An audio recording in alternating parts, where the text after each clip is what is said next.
ప్రభుత్వంలో మీరు చూస్తున్నామని మూసీ తీరంలో మనం ఆనాడు చేసిన సుందరీకరణకు సంబంధించిన బొమ్మలు కింద ఉన్నాయి, మీరు మళ్ళీ చూపెడతాను మీకు. అవన్నీ కేసీఆర్ గారు ఆనాడు ఒక్క ఇల్లు కూల్చకుండా, ఒక్క సెంటు భూమి ఎవరిది గుంజుకోకుండా అంబర్పేట ఉప్పల్ ఎల్బీ నగర్ మధ్యన 5.5 కిలోమీటర్లలో చేసిన సుందరీకరణ అదిగో మీ కళ్ళ ముందే ఉంది. కేవలం 6 కోట్ల రూపాయలతో చేసిన సుందరీకరణ మీ కళ్ళ ముందే అక్కడ కనబడతా ఉంది. ఒక్క ఇల్లు కూల్చలేదు, ఒక్క మనిషిని ఏడిపించలేదు. కానీ అవన్నీ కూడా 6 కిలోమీటర్ల పరిధిలో మరి ఆ రోజు చేసిన సుందరీకరణ మీ కళ్ళ ముందే ఉండాలని చెప్పి మీకోసం అది పెట్టాం. ఒకసారి చరిత్రలోకి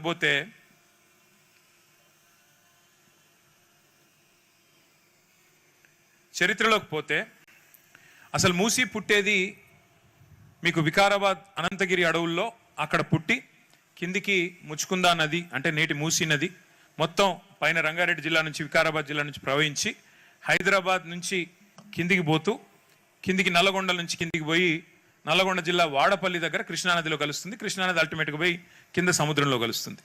అంటే దాదాపు 250 కిలోమీటర్లు పైనుంచి కింది వరకు మూసీ ప్రవాహం ఉంటుంది. ఒకప్పుడు మూసీ అనేది హైదరాబాద్ నగరానికి జీవనాడి. అసలు హైదరాబాద్ నగరానికి ముగ్గుపోసిందే మూసీ తీరం మీద. మూసీ పక్కనే ముగ్గుపోసి ఆ రోజు కులీ కుతుబ్ షా గారు మా నగరం ఆబాద్ కావాలి, మా నగరం మరి ఎట్లా అయితే ఒక చెరువులో చేప పిల్లలతో నిండుగా కలకల్లాడే విధంగా ఉంటుందో మా నగరం కూడా మూసీ తీరంలో కొడుతున్న ఈ నగరం కూడా అంత గొప్పగా ఉండాలని చెప్పి ఆ రోజు దేవుణ్ణి మొక్కినాడంట. సరే, ఆ రకంగానే మూసీ ఆవిర్భవించింది. హైదరాబాద్ కూడా 1591 సంవత్సరంలో ఆ రోజు 1591 అంటే 440 సంవత్సరాల కిందట మరి నగరం పుట్టింది. తర్వాత మీరు చూసినట్టయితే ఆ రోజు మధ్యలో మూసీకి వచ్చిన అతిపెద్ద వరద ఎప్పుడంటే 1908లో. ఆ రోజుల్లో 1908లో పెద్ద వరదలు వచ్చినాయి. అప్పుడు హిమాయత్ సాగర్ లేదు, ఉస్మాన్ సాగర్ లేదు. ఇంతకుముందు సోదరుడు ఆంజనేయులు చెప్పిండు ఏమని, ఈ చెరువు కట్టినప్పుడు ఈ రిజర్వాయర్ కట్టినప్పుడు మా వాళ్ళు మా వడ్డెర కులస్తులు వచ్చి బండు కట్టినరు, మొత్తం కట్ట కట్టినరు అని చెప్పిండు. ఆ రోజు 1908లో నిజాం నవాబు మూసీకి వరదలు వస్తే ప్రజలు ఇబ్బందుల పాలైతే మరి పైకెళ్ళి వచ్చే నది నీళ్ళు ఎట్లా పాలే అని ఆలోచన చేసి హైదరాబాద్ నగరం కొట్టుకపోవద్దు ఈ నది వరదలు అని చెప్పి ఈ 2 జంట జలాశయాలు, అటు ఉస్మాన్ సాగర్ ఇటు హిమాయత్ సాగర్, దాన్ని గండిపేట అంటాం, ఇది హిమాయత్ సాగర్, ఈ 2 చెరువులు కలిపి ఆ రోజు మోక్షగుండం విశ్వేశ్వరయ్య గారు అనే పెద్ద మనిషిని పిలిచి, బెంగళూరులో ఉంటే కర్ణాటకలో ఉంటే వారిని పిలిచి ఆహ్వానించి డిజైన్ చేసి ఈ 2 రిజర్వాయర్లు నిర్మాణం చేసినారు. ఈ 2 రిజర్వాయర్ల యొక్క ఉద్దేశం 2 బృహత్తరమైన లక్ష్యాలు. 2 రిజర్వాయర్లకి ఒకటి, మళ్ళీ హైదరాబాద్కు వరద ముప్పు రావద్దు అంటే వీటిని బ్యాలెన్సింగ్ రిజర్వాయర్ల మాదిరిగా వచ్చే వరద నీటిని నిలిపి అవసరమైతే గేట్లు పెట్టి సందర్భానుసారంగా అవసరమైన కొద్దీ ఎంత విడుదల చేయాలో నీళ్లు గంతనే విడుదల చేసేందుకు బ్యాలెన్సింగ్ రిజర్వాయర్ల మాదిరిగా ఈ 2 రిజర్వాయర్లను కట్టడం జరిగింది. ఒకటి. రెండవది, మంచినీటి అవసరాలు కూడా ఉంటాయి కదా నగరం పెరిగిన కొద్దీ, కాబట్టి వీటి నుంచి మంచినీళ్ళ అవసరాలు కూడా వాడుకోవాలని చెప్పి ఈ 2 జంట జలాశయాలు ఉస్మాన్ సాగర్, హిమాయత్ సాగర్ ఆనాడు మోక్షగుండం విశ్వేశ్వరయ్య గారు వచ్చి డిజైన్ చేసి 1908 వరదల తర్వాత డిజైన్ చేస్తే 1920లో నిర్మాణం పూర్తయ్యి హిమాయత్ సాగర్, ఉస్మాన్ సాగర్ 2 ప్రజలకు అందుబాటులోకి వచ్చాయి. ఒక ఐడియా కోసం చెప్తున్నాను మీకు, ఈ 2 కంబైన్డ్ కెపాసిటీ 7.5 టీఎంసీలు. ఒక టీఎంసీ నీళ్లు అంటే ఇప్పుడు మీరందరూ ట్యాంక్ బండ్ చూసే ఉంటారు, హుస్సేన్ సాగర్ చూసే ఉంటారు, మన హైదరాబాద్ నడిబొడ్డున ఉన్న హుస్సేన్ సాగర్, దాని కెపాసిటీ 1 టీఎంసీ.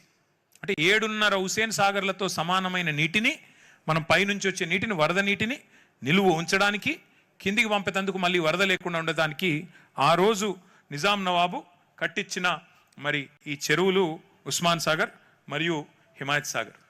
ఏం జరిగింది మరి, 1920లో నిజాం కట్టించిండు, 1948లో మనకు స్వాతంత్రం వచ్చింది, దేశంలో కలిసినాం, హైదరాబాద్ సంస్థానం.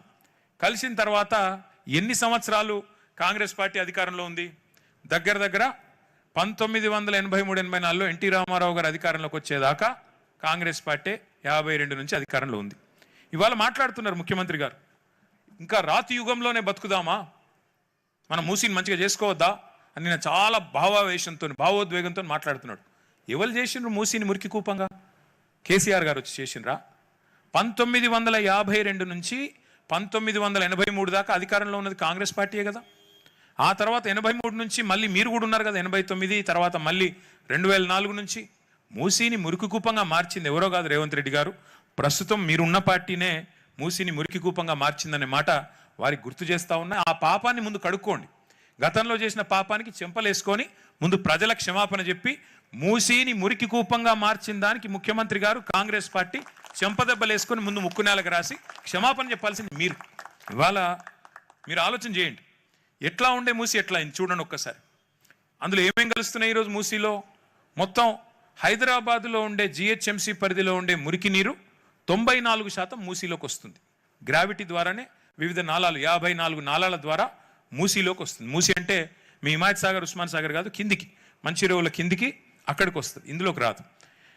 ఆ తర్వాత మరి మాకు అవకాశం వచ్చింది, తెలంగాణ రాష్ట్రం వచ్చిన తర్వాత 2014లో అవకాశం వచ్చిన తర్వాత ఇగో ఇది మా ఆలోచన. అందుకే ముఖ్యమంత్రి గారు చూడాలి, ప్రభుత్వం చూడాలి, ప్రభుత్వ పెద్దలు చూడాలనే, ప్రజలు చూడాలి ముఖ్యంగా అని చెప్పే నేను ఇక్కడ మీ ముందు పెట్టాను మా ఆలోచన. ఆ రోజు 2014లో కేసీఆర్ గారి ఆలోచన ఏంటి, ఏం చేద్దామన్నారు మూసీని? ఆయన ఆలోచన ఏంటి అంటే మూసీ ప్రక్షాళన మీద, మూసీ పునరుజ్జీవం మీద ప్రపంచంలోని 10 పెద్ద డిజైన్ సంస్థలతోని మేము డిజైన్ కాంపిటీషన్ ఇన్వైట్ చేసినాం, ఆహ్వానించినాం.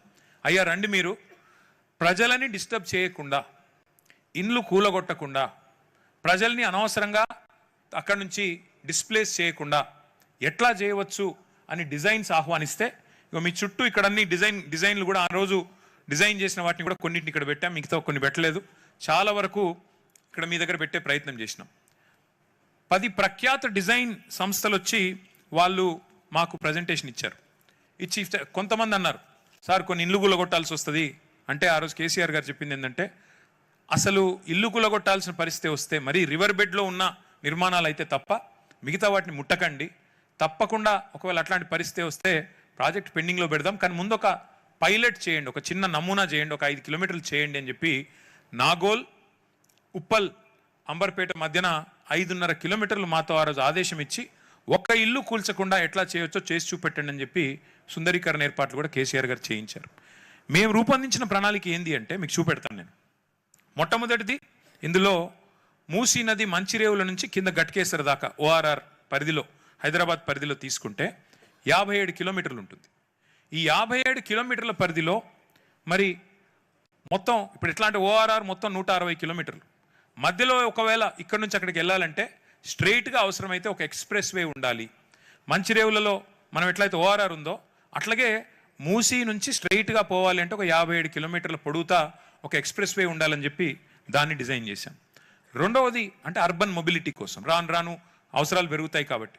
రెండవది ఏం చేసినాము, హైదరాబాద్ను ముఖ్యంగా మూసీని ఏదైతే మురికి కూపంగా కాంగ్రెస్ ప్రభుత్వాలు గతంలో పట్టించుకోకుండా మార్చేసినాయో, ముందు ప్రతి నీటి చుక్క, ప్రతి నీటి బొట్టు, మురికి నీటి చుక్క మూసీలోకి వచ్చేదాన్ని శుద్ధీకరించి, అంటే సివరేజ్ ట్రీట్మెంట్ ప్లాంట్ల ద్వారా దాన్ని శుద్ధి చేసి సవ్యమైన నీరు, ట్రీటెడ్ నీరుని మాత్రమే మూసీలోకి వదలాలి అని ఆలోచన చేసి 3,866 కోట్ల రూపాయలు, అంటే దాదాపు 4,000 కోట్ల రూపాయలతో సివరేజ్ ట్రీట్మెంట్ ప్లాంట్లు నిర్మాణం చేసింది కూడా కేసీఆర్ గారి ప్రభుత్వం. మీకు నేను చూపెడతాను. అట్లాగే మూసీ ఎట్లుంటుందంటే మీరు మంచిరేవుల నుంచి గట్కేసర్ దాకా ఒక నీటి చుక్క ఇట్లా మీరు నీళ్లు పోస్తే జర్రున జారి కిందికి వెళ్ళిపోద్ది. ఎందుకంటే దాదాపు ఇట్లా ఏటవాలుగా ఉంటుంది మూసీ, జారిపోతుంది, నీళ్ళు ఆగాయి. ఇందాక ఒక సోదరుడు మాట్లాడుతూ అన్నారు, మొత్తం సంవత్సరంలో 10-20 రోజులు మాత్రమే మూసీలో నీళ్లు ఉంటాయి, మిగతా టైంలో నీళ్ళు